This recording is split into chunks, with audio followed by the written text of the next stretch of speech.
Bienvenue sur le webinaire de RoseUp. Aujourd'hui, nous vous proposons un webinaire droit du travail et Covid.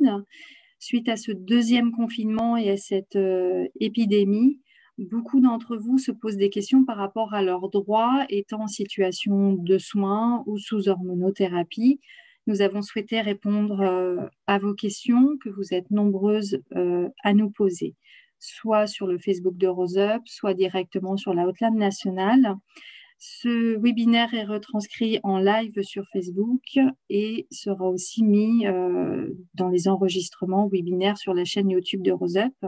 Et nous avons sollicité aujourd'hui Maître Cazin, spécialiste Bonjour. en droit du travail, afin de nous expliquer ce qu'il en est, puisqu'il y a un décret qui est à nouveau paru il n'y a pas longtemps concernant vos droits. Maître Cazin, je vous laisse la parole et je me permettrai de poser des questions à l'issue en fonction de ce que les femmes vont nous mettre. Voilà, bienvenue Maître. Merci. Alors quelques mots d'abord, parce que la densité de production des textes a été rarement atteinte sur les sujets de placement en arrêt de travail et sur l'indemnisation des arrêts depuis la crise Covid. Et on voit 3 temps en fait. Le premier temps, c'est de janvier à mai, où là, les personnes vulnérables étaient en arrêt de travail et percevaient des IJSS, comme les proches, comme les cas contacts et comme les parents contraints de garder les enfants à l'époque, avec une évolution sur la période de janvier à mai sur l'obligation de maintien de salaire. Donc, on a eu une absence de prise en compte de la condition d'ancienneté et du délai de carence. Et puis ensuite, à partir du 1er mai, c'est là où je crois qu'on avait fait le premier webinaire sur ce sujet, on est passé d'une prise en charge au titre de l'arrêt maladie pour les personnes vulnérables au régime de l'activité partielle sur présentation d'un certificat médical. Et l'ensemble des personnes proches, vulnérables et parents contraints de garder les enfants, toutes ces personnes-là ont perçu à partir de ce moment-là des allocations d'activité partielle. Ils étaient pris en charge par le chômage partiel et plus au titre des IJSS, des indemnités journalières de sécurité sociale. Il n'y a que les cas contacts qui sont restés dans ce dispositif. Donc, on a eu là une période d'adaptation sur les textes sur l'indemnisation et le placement en activité partielle, avec différentes ordonnances, décrets qui se sont accumulés. Et on voit aujourd'hui que le gouvernement passe plus par des communiqués que par les ordonnances, ce qui permet d'être beaucoup plus rapide sur la prise en compte de l'évolution de la situation. Et puis, on a une troisième et dernière période, qui est celle du décret du 10 novembre 2020 que vous citez, madame, puisque le placement en activité partielle était, à partir de mai, valable pour les personnes vulnérables, ainsi que les salariés qui partageaient le même domicile que ces personnes. Ça, c'est la loi du 25 avril 2020. Et un décret du 5 mai 2020 avait défini 11 situations dans lesquelles une telle vulnérabilité était reconnue. Puis un décret du 29 août 2020 a limité les conditions d'éligibilité à l'activité partielle pour les personnes vulnérables à 4 situations et a écarté du bénéfice de l'activité partielle les proches des personnes vulnérables. Il y a eu un recours et le juge des référés, le Conseil d'État en référé a rendu une ordonnance le 15 octobre qui a suspendu les dernières dispositions du décret d'août 2020 qui avait limité à 4 situations l'éligibilité de l'activité partielle pour les personnes vulnérables. Le juge des référés a suspendu ce décret parce qu'il a considéré que le choix des pathologies par le gouvernement qui avait été supprimé n'était pas suffisamment justifié. Donc, on est revenu, en raison de cette suspension, aux critères d'éligibilité du 5 mai 2020, le premier. Et par le dernier décret, qui est celui du 10 novembre 2020, eh bien, le gouvernement a revu sa copie et a fixé cette fois 12 critères. Ce sont des critères qui reviennent grosso modo à la première version, les 11 situations qui avaient été listées au début. Donc, on est proche de la version initiale. Ceci étant, on ajoute une condition pour bénéficier de ce placement en activité partielle des personnes vulnérables. C'est le fait que les conditions de travail ne répondent pas aux mesures de protection renforcée. On n'est plus comme avant avec l'obligation de montrer que le télétravail n'est pas possible. Donc, on a une pathologie, première condition, et la seconde condition, c'est la démonstration que les conditions de travail ne montrent pas le respect par l'employeur de mesures de protection renforcées. Donc, on ne peut plus être placé en activité partielle parce que le télétravail est impossible. Ce n'est que si on montre que dans les locaux, les mesures de protection renforcées ne peuvent pas être mises en place.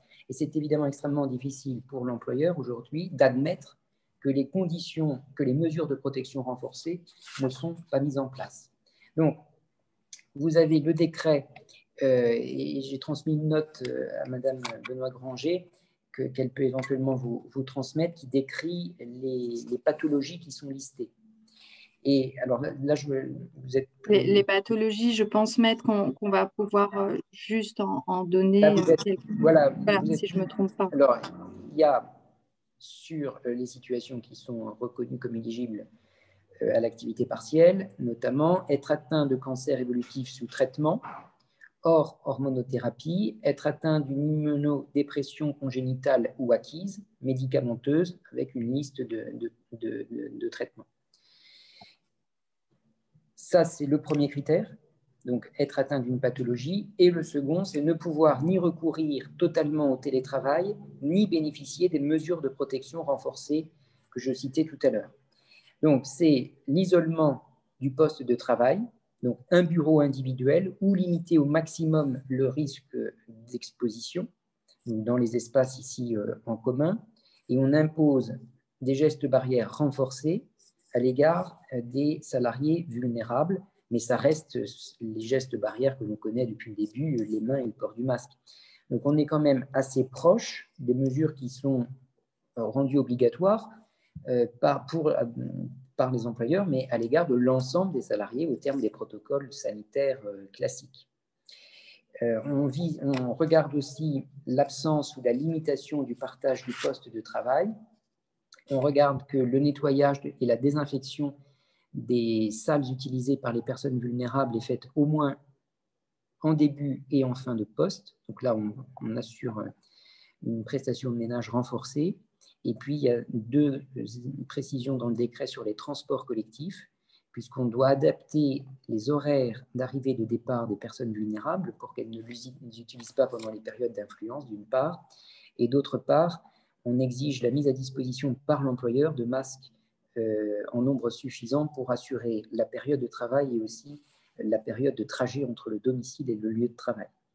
Donc, c'est les deux conditions, être atteint des pathologies qui sont citées et ensuite montrer qu'on ne peut pas travailler ou qu'on ne peut pas travailler dans des conditions de mesures renforcées. Donc, le schéma change quand même radicalement par rapport...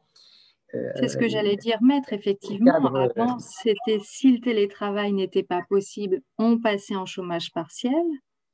Tout à fait. Et là, aujourd'hui, non. Si le télétravail n'est pas possible, il faut que sur le lieu de travail, toutes les conditions soient réunies. Et uniquement si ce n'est pas le cas, là, on peut faire appel. Exactement. Donc, il faut regarder concrètement l'application ou non dans vos entreprises de ces mesures renforcées et les consigner pour éventuellement invoquer leur non-respect et donc justifier votre demande de placement en activité partielle. Alors, comment ça se passe concrètement, ce placement? Il est systématiquement fait à la demande du salarié. On ne peut pas reprocher à l'employeur de ne pas avoir pris l'initiative parce que d'abord, ça relève de données personnelles. Donc, c'est le salarié qui, sous réserve que ses conditions de travail ne répondent pas aux mesures de protection renforcées, qui va demander à son employeur le placement en activité partielle, s'il ne peut pas non plus télétravailler, et sur présentation à l'employeur d'un certificat établi par son médecin traitant qui va indiquer que la salariée est en situation de vulnérabilité compte tenu de sa pathologie. Une fois que l'employeur a reçu cette demande, il peut y faire droit et donc il n'y a pas de problème. Il peut en revanche s'y opposer et en cas de désaccord, eh bien, c'est au salarié de saisir le médecin du travail qui, lui, va statuer et il va se prononcer en recourant, le cas échéant, à son équipe pluridisciplinaire de santé au travail.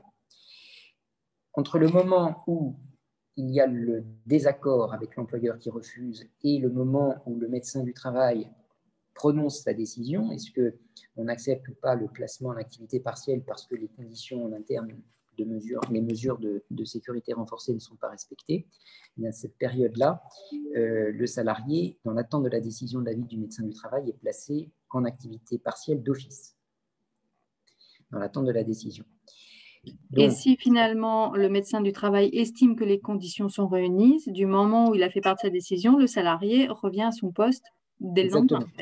Exactement, tout à fait. Donc, s'il implique quand même une discussion importante, on le voit avec ce qui se passe, enfin, les rapports que je vois entre les entreprises et les médecins du travail montrent qu'il y a des vraies discussions, des visites sur place pour s'assurer que les mesures de sécurité renforcées sont bien appliquées. D'accord. Avant de délivrer son avis. Et en pratique, les médecins du travail, à partir du moment où on montre que le télétravail est possible, bien incite vraiment au télétravail plutôt que de discuter sur l'application ou non des mesures de sécurité renforcées. Alors, un point, aujourd'hui, pendant la période de confinement, le télétravail est systématisé.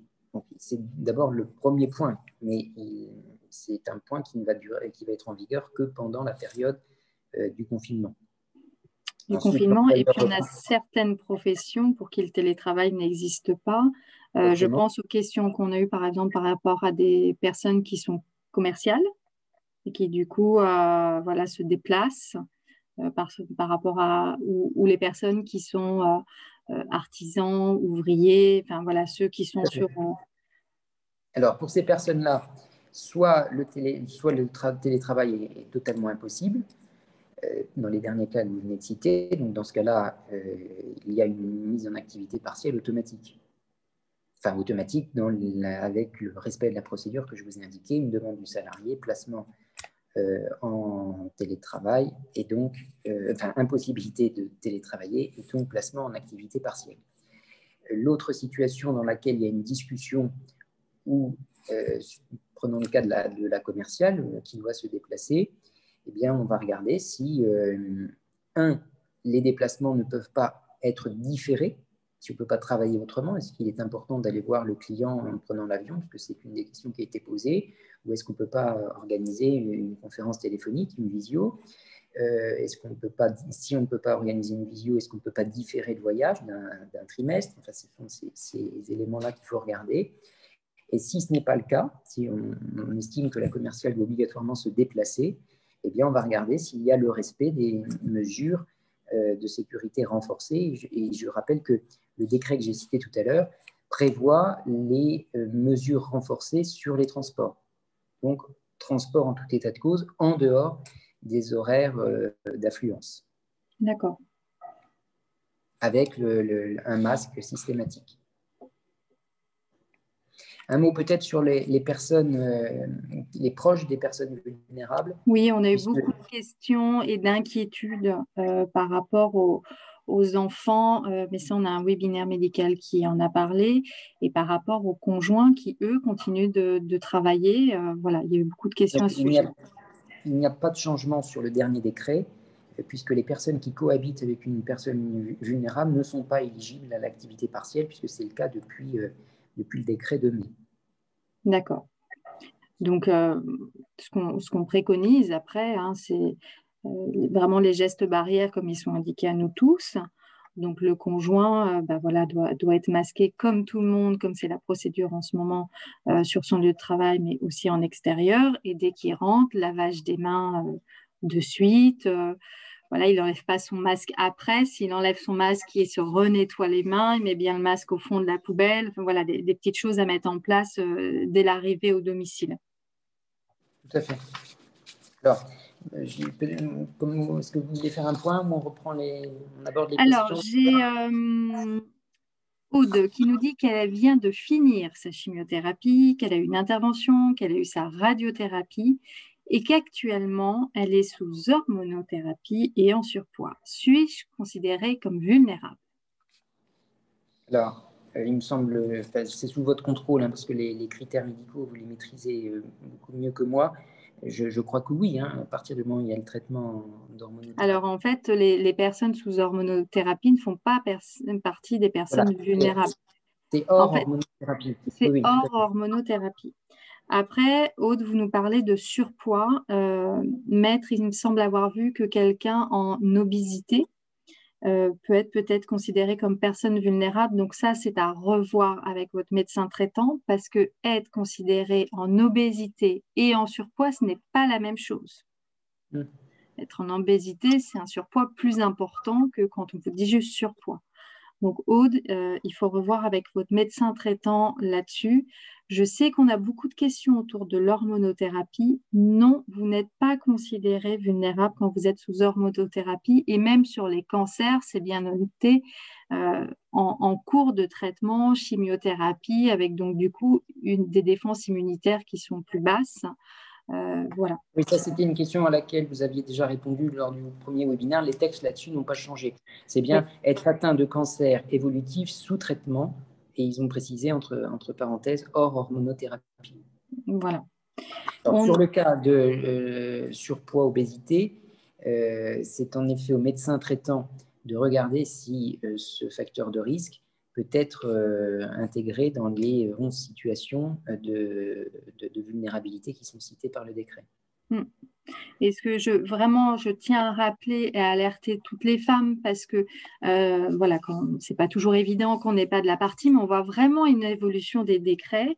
Et ce n'est pas aujourd'hui je suis personne vulnérable, donc chômage partiel. Non, je suis personne vulnérable, donc je dois être en télétravail.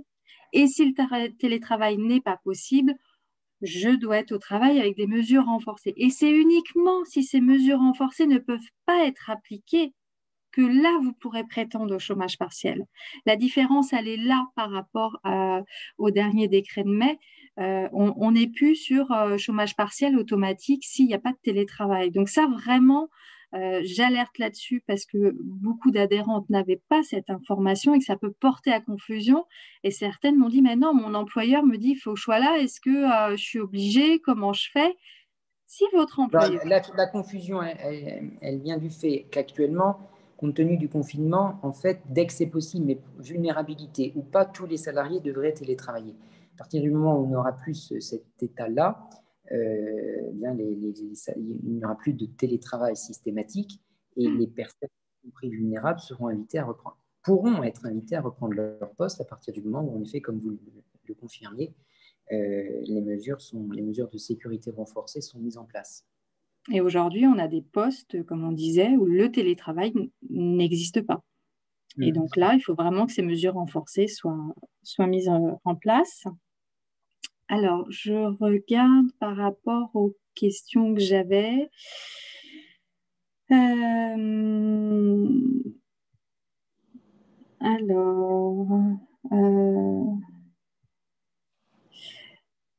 Alors, on a Michel qui nous pose une question, mais Michel, ça rentre pas ça rentre dans le droit du travail, mais ça ne rentre pas sur la thématique d'aujourd'hui. Voilà, en fait, Michel est en CDD, en CLD, si vous n'êtes pas trompé dans la frappe, si je ne me trompe pas, depuis 1 an. Elle arrive à la fin de ses droits, elle va avoir une prolongation de 6 mois, mais à l'issue, en fait, au lieu de reprendre son travail, son employeur veut me mettre en retraite pour invalidité. Est-ce que je peux contester? Alors, le CLD, qui est un contrat qui doit relever de la fonction publique, je crois, je ne maîtrise pas vraiment et il faut regarder au cas par cas. Je peux pas répondre. Ça dépend de l'ancienneté, ça dépend des droits à la retraite. Je ne sais pas. Voilà, donc ça, faut vraiment le revoir. C'est vrai qu'aujourd'hui, on a vraiment choisi un spécialiste par rapport au droit du travail sur la question du Covid. Donc, on ne voudrait pas mal vous renseigner. Alors, j'ai vu ça. Ensuite,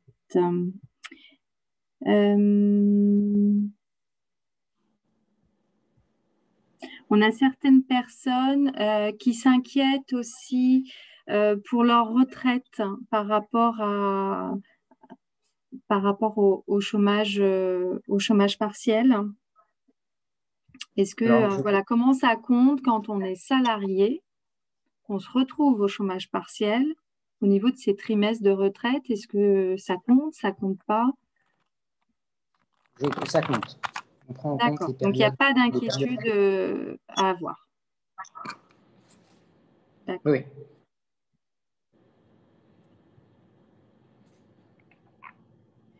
Et alors, je vais juste voir.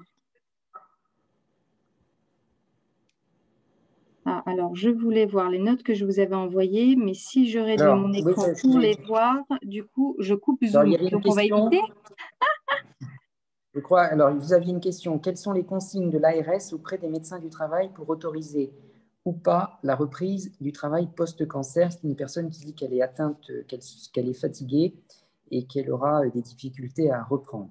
Alors, à la fin de l'arrêt de travail, vous avez classiquement une visite de reprise auprès du médecin du travail qui va vous déclarer apte ou inapte à tenir votre poste. Et après, s'il vous déclare inapte, s'enclenche une procédure de licenciement ou des mesures des préconisations médicales. S'il vous déclare apte, il y aura ensuite une discussion avec l'employeur pour savoir dans quelles conditions vous allez prendre en regard de votre vulnérabilité.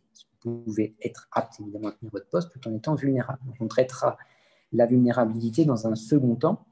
Et là, les consignes qui sont données aux médecins du travail pour statuer, ce sont celles que je vous ai données, c'est-à-dire faire démontrer un état de vulnérabilité et l'impossibilité sur place du respect des mesures de sécurité renforcées.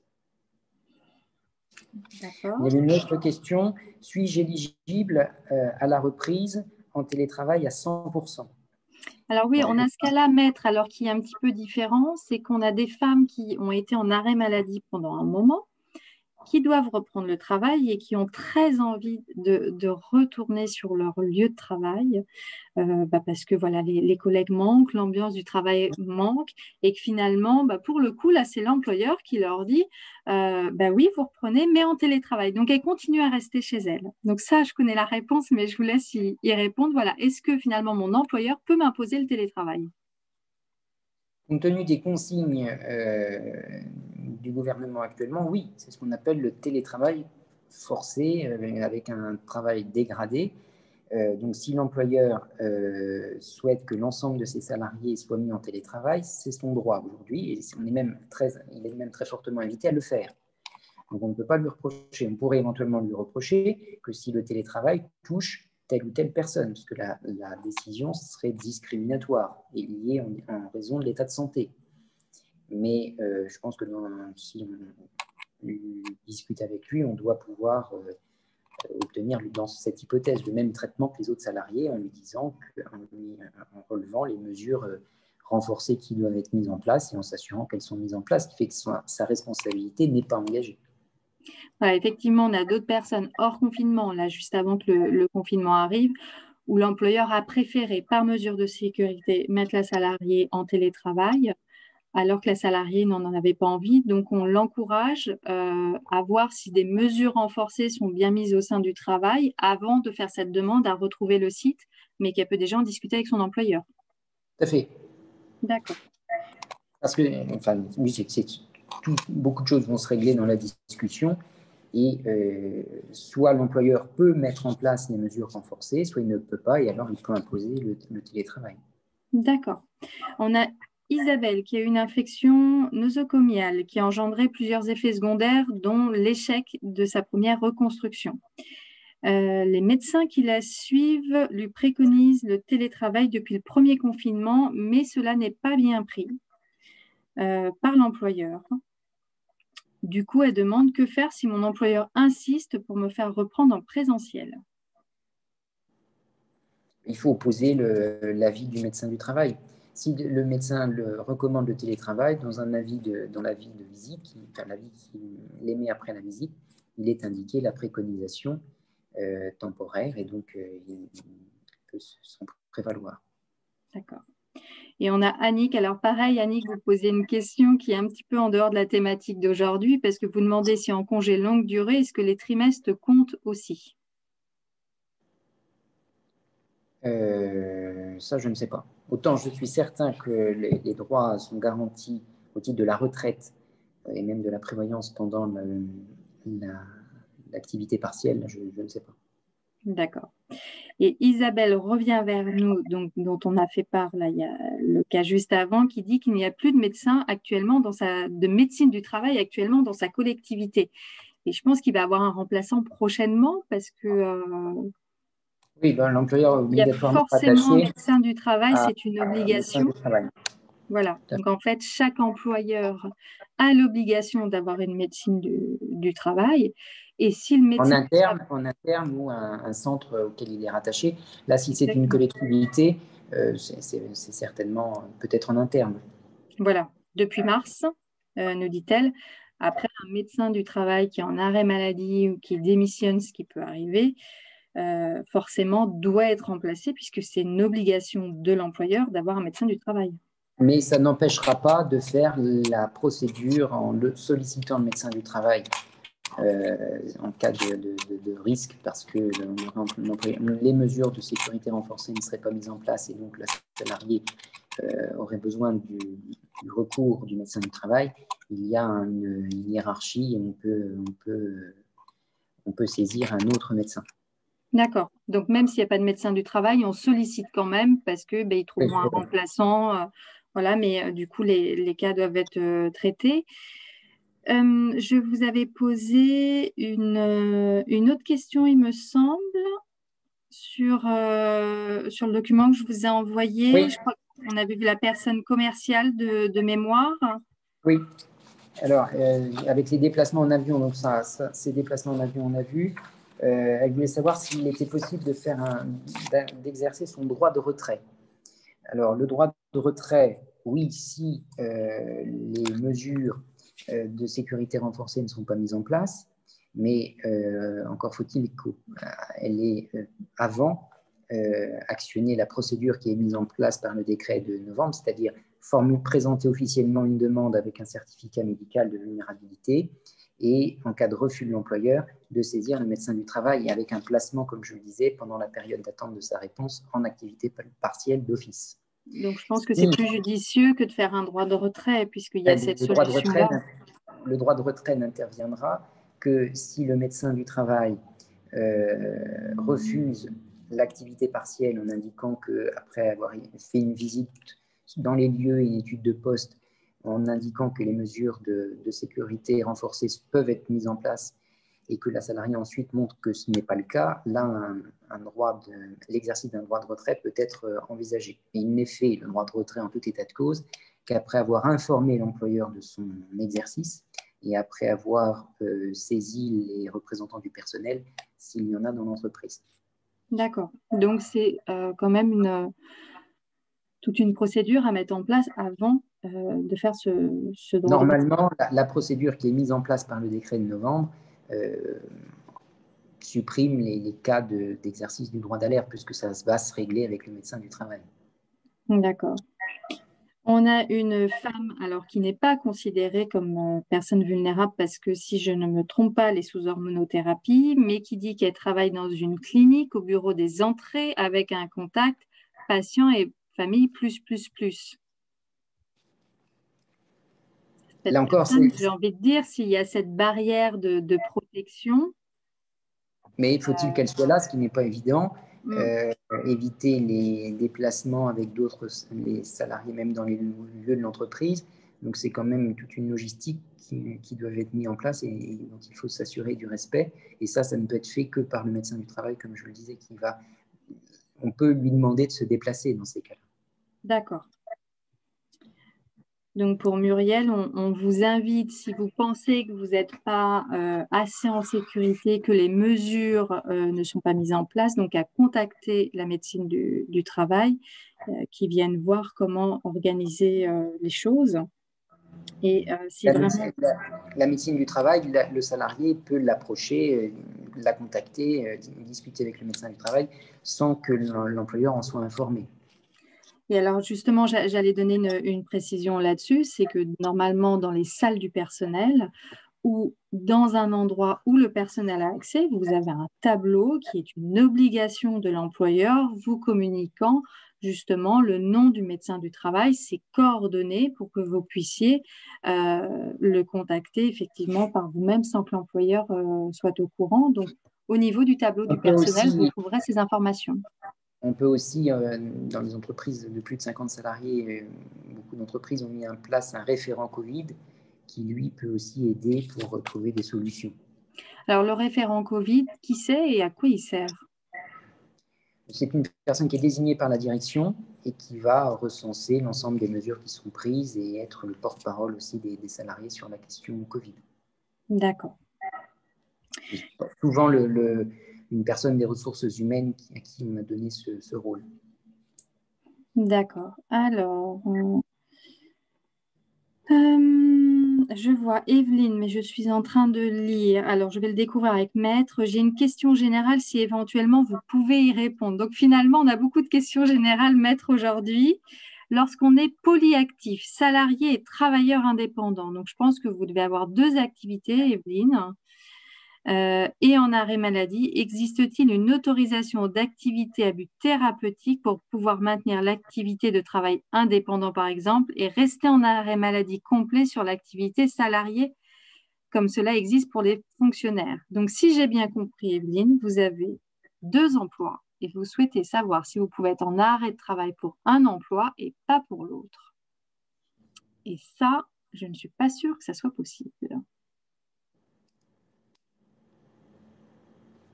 Et je crois que Maître a une hésitation aussi. Oui, Alors, non, le cas s'est jamais présenté. Non, je pense elle peut travailler parce qu'on peut ou pas appliquer l'arrêt de travail. De la même manière qu'on peut, par exemple, un salarié peut décider qu'il ne fera pas l'intégralité de son arrêt de travail et informer son employeur qu'il reprendra avant de manière anticipée. Donc, puisqu'il peut gérer l'application de son arrêt sur un emploi, il doit pouvoir l'adapter sur les deux et s'en prévaloir sur un poste et ne pas s'en prévaloir sur l'autre. Si je crois que la personne a dit qu'elle avait un travail indépendant à côté, donc peut-être oui. qu'elle est. Donc, cette personne sera prise en charge au titre de l'activité partielle d'une part, et d'autre part, sur son activité indépendante, elle sera prise en charge par les IJSS, parce qu'il y a un changement de régime dans ce cas-là, qui est réservé aux professions indépendantes. D'accord. Evelyne, si vous avez besoin, vous pouvez nous renvoyer un mail sur l'adresse animatrice webinaire et du coup, on reviendra vers vous. Dans ce cas-là, bien sûr, il faut informer la CPAM. Oui. Pour que les choses soient claires sur quel emploi je travaille, quel autre je vais demander des IJSS pour être indemnisé. Oui, oui, oui. Donc voilà, n'hésitez pas, Evelyne, si vous avez besoin. Et cette personne, si elle est indépendante, elle aura à ce titre-là un arrêt de travail classique et percevra des IJSS classiques. Et on a compris qu'elle ne le ferait pas. Et de l'autre côté, elle doit non pas avoir un arrêt de travail, mais un placement en activité partielle du fait de sa vulnérabilité. D'accord. En deux régimes différents. Donc là, c'est un peu plus compliqué, effectivement. Alors, je crois que sur la discussion, j'ai fait le tour de toutes les questions. Maître a été assez clair donc, sur les changements du nouveau décret. Pour résumer, avant que je regarde les autres questions, les conjoints ne peuvent plus prétendre au chômage partiel parce que le conjoint ou un membre du foyer est atteint d'une pathologie et est considéré comme vulnérable. Les personnes vulnérables, donc pour les personnes touchées par un cancer, c'est celles qui sont en cours de traitement avec vraiment une défense immunitaire, ne sont pas considérées dans ces personnes vulnérables les personnes sous hormonothérapie. Voilà qu'aujourd'hui, il faut avoir deux critères pour être considéré comme vulnérable. Donc, aussi bien, enfin, pour bénéficier, pardon, de ces conditions, hein, vraiment, donc, être considéré comme vulnérable au vu de la santé des 11 critères qui sont aujourd'hui reconnus. et être soit ne pas pouvoir avoir recours au télétravail ou que l'entreprise ne puisse pas mettre en place les mesures de protection renforcées. Uniquement dans ce cas-là, vous pourrez valoir au chômage partiel et c'est à vous d'en faire la demande. Voilà, si j'ai bien Alors, retenu. sur les mesures renforcées, de sécurité renforcée, ça peut paraître abstrait, mais le Oui, décret qu'est-ce les que détaille c'est? quand même assez bien. Hein. C'est ce que là, il faut en prendre connaissance et c'est assez bien décrit. C'est l'isolement du poste de travail, notamment par la mise à disposition d'un bureau individuel ou, à défaut, son aménagement pour limiter au maximum le risque d'exposition, en particulier par l'adaptation des horaires ou la mise en place de protection matérielle. Donc, on a un bureau individuel ou vraiment des espaces de travail qui sont délimités. Le respect sur le lieu de travail ou en tout lieu fréquenté par la personne à l'occasion de son activité professionnelle, des gestes barrières, hygiène des mains renforcée, port systématique du masque lorsque la distanciation physique ne peut être respectée ou en milieu clos, avec changement du masque au moins toutes les 4 heures.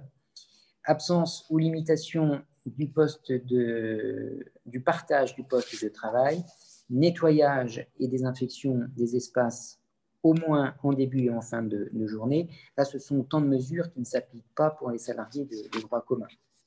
Enfin, les salariés qui n'ont pas un état de vulnérabilité. Alors, je suis cadre social dans un centre de lutte. Je rencontre des polyactifs qui continuent de travailler.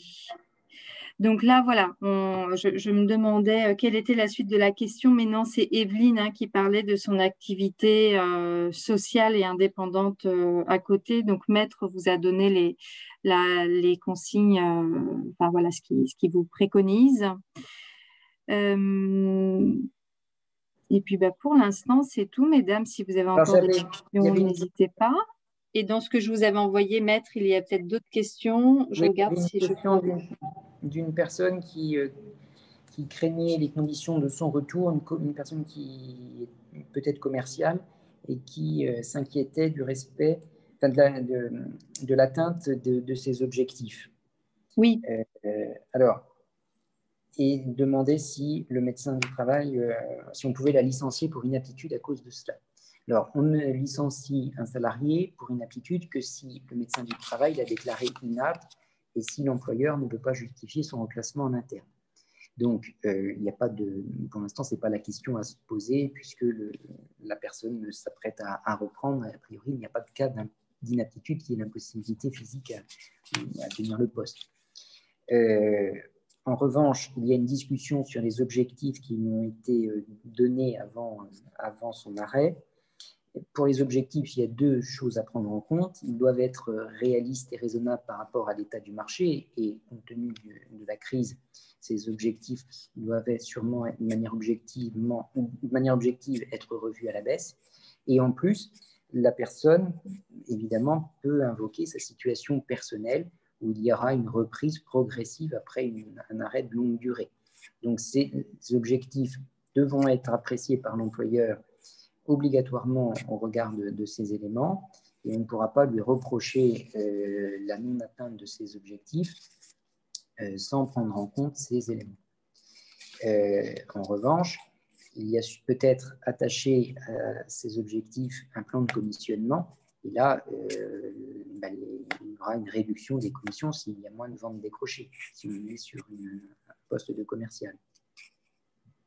Donc le mieux, c'est au moment de la reprise de rappeler le contexte, la situation personnelle et d'envoyer un mail en rappelant les conditions de la reprise et évidemment un travail dégradé au début.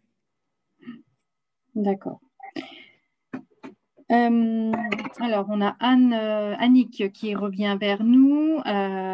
Pareil, Annick, vous nous posez une question plutôt générale. Après un congé de longue durée, peut-on reprendre à temps complet?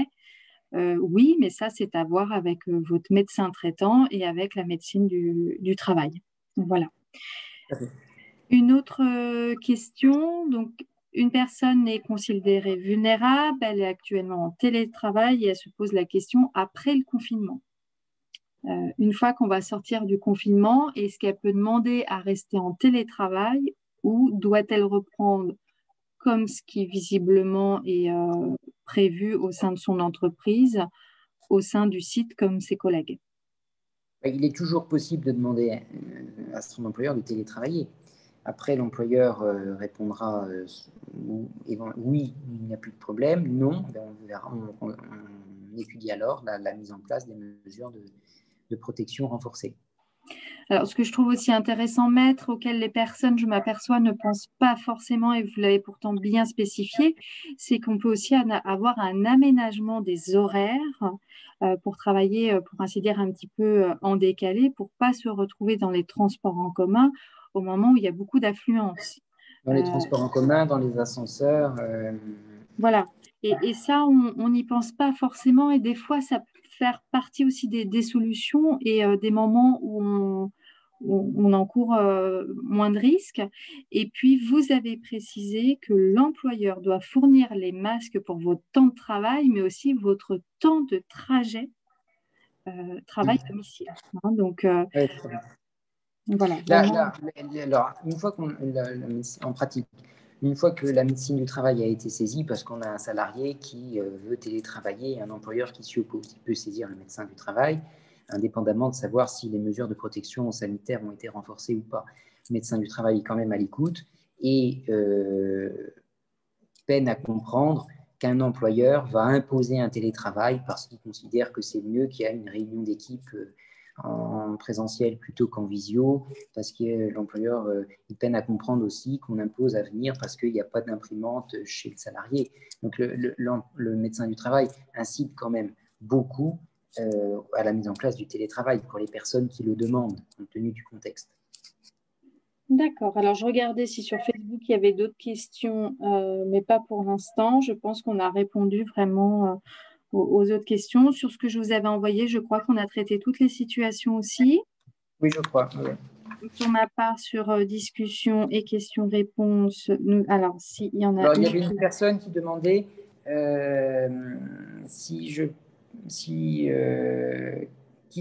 quel organisme dois saisir pour m'aider et me défendre en cas si la reprise tourne mal. Ben là, vous pouvez vous tourner en interne avec les représentants du personnel. Alors, c'est peut-être délicat si, compte tenu des motifs d'absence, des personnes ne veulent pas qu'il y en ait une connaissance en interne. Sinon, vous pouvez demander à un avocat ou des personnes qui vont pouvoir vous guider. D'accord. On a Sarah qui nous pose une question, mais pareil, qui est plutôt généraliste, donc qui vous remercie, maître, pour toutes ces informations et qui nous met qu'après un arrêt de longue durée, peut-on reprendre à 50% ou bien, si possible, moins de 50 hebdomadaires et en télétravail? Donc, tout ça, c'est à voir avec votre médecin généraliste ou votre oncologue sur déjà les conditions de la reprise, et ça s'appelle un temps partiel thérapeutique. Et ensuite, il faut voir ça dans une visite de pré-reprise auprès de la médecine du travail. Donc, ce sont la première discussion. Le mi-temps thérapeutique est souvent initié par le médecin traitant. Voilà. Avec ensuite une visite au médecin du travail. Exactement. Alors, hop. Eh bien, écoutez, maître, je pense qu'on a répondu à tout le monde. Est-ce qu'on peut faire un dernier petit résumé pour être sûr que toutes les différences avec les anciens décrets et nouveaux décrets ont été bien comprises? Donc, qui est vulnérable? Alors, qui est vulnérable? Les personnes qui remplissent deux conditions, celles qui ont une des pathologies qui sont des 12 situations qui sont précisées dans le décret. On parlait tout à l'heure de l'obésité. En relisant le décret, je vois qu'elle est visée et précisée. Il faut présenter une obésité, indice de masse corporelle supérieur à 30 kgm. D'accord. Donc, il y a beaucoup de pathologies dans ce décret. J'ai vu maître où il y a 11 pathologies, mais vraiment ciblées comme le cancer, mais en telle partie de traitement et pas quand on est sous hormonothérapie, comme on l'a dit. Donc ça, c'est la première condition. La seconde, c'est qu'il faut nécessairement ne pas pouvoir être placé en télétravail où l'employeur ne peut pas ou ne respecte pas les mesures de protection renforcées qu'on a citées tout à l'heure. Donc, s'il y a ces deux critères cumulatifs qui sont remplis, on place la personne en activité partielle. C'est à sa demande. Si l'employeur refuse, il y a une contestation possible auprès du médecin du travail qui est en dernier ressort, qui va prendre la décision en dernier ressort. Et il n'y a plus de mise en placement d'activité partielle des proches des personnes vulnérables. D'accord. Et toutes les personnes donc, entrent dans le cadre de l'activité partielle avec une prise en charge au titre de l'activité partielle, 70% de la rémunération brute de référence et un remboursement à l'employeur de 60% de cette rémunération dans la limite de 4,5 SMIC. D'accord. Et pour préciser, ce régime-là va être réformé. Il y a 3 décrets du 30 octobre qui réforment profondément ce régime de prise en charge à compter du 1er janvier, avec un taux d'indemnité d'activité partielle versée aux salariés qui va baisser sensiblement et un remboursement qui va très largement diminuer pour l'employeur. Alors, une question maître en parlant de ça, donc temps partiel aujourd'hui 70%, si j'ai bien compris. Le montant de l'activité partielle, oui, 70% de la rémunération brute. Est-ce que l'employeur a l'obligation de compléter pour que le salarié ait 100% de son salaire ou non, ce n'est pas une obligation? Non, ce n'est pas du tout une obligation. D'accord, donc ça, faut le savoir pour ne pas être surpris. Ça me paraît important. On parle de mesures... C'est plus favorable que les indemnités journalières de sécurité sociale. D'accord, donc ça c'est... Si l'employeur n'a pas l'obligation, dans ces cas d'IJSS, de compléter le salaire. D'accord, donc ça, je pense qu'effectivement, c'est important pour le dire parce que le côté financier touche tout le monde, puisque tout le monde a des charges à payer, comme le loyer et autres. Je voulais vous poser la question au niveau des mesures renforcées. On peut réexpliquer une dernière fois aux femmes en quoi ça consiste, parce que ça peut être flou pour certaines. Donc, il y a effectivement le masque, solution hydroalcoolique, les grands classiques. Et ça peut déjà être un appui pour les personnes qui ne demandent pas forcément un placement en activité partielle parce que ces mesures ne peuvent pas être respectées, mais c'est un texte qui peut déjà, sur lesquels les personnes peuvent s'appuyer pour demander simplement le respect de ces mesures renforcées. Donc c'est bénéficier d'un bureau individuel quand c'est possible. Quand ce n'est pas possible, limiter au maximum les risques d'exposition, donc c'est limiter le nombre de personnes dans l'espace commun, visiblement, adapter les horaires d'aller et d'arrivée et de départ, renforcer les gestes barrières avec l'hygiène, alors il est indiqué, hygiène des mains renforcée, port systématique d'un masque de type chirurgical avec un changement régulier et puis, comme je le disais, l'absence ou la limitation de partage du poste de bureau. Donc, il faut éviter les allées et venues dans un bureau, même individuel, avec le personnel. Et puis, s'assurer des prestations de ménage renforcées et prendre en compte les dispositions sur les transports collectifs. D'accord. Et alors, une question. Mon employeur a fermé la cantine. Que puis-je faire? Voilà, je découvre cette question. Alors, je pense qu'il l'a fermé parce qu'on enlève le masque et pour éviter des contaminations. Peut-être que la cantine était trop petite, je ne sais pas. Voilà, c'est ça. Beaucoup de cantines sont fermées aujourd'hui parce qu'elles sont trop petites et comme on doit mettre une place sur deux, c'est trop compliqué à gérer. Dans ce cas-là, est-ce qu'il y a une obligation de l'employeur, je ne sais pas, à mettre par exemple un micro-ondes quelque part? Est-ce que la personne... Non, on est plutôt sur les restrictions des espaces de convivialité pour éviter qu'il y ait des manipulations du micro-ondes.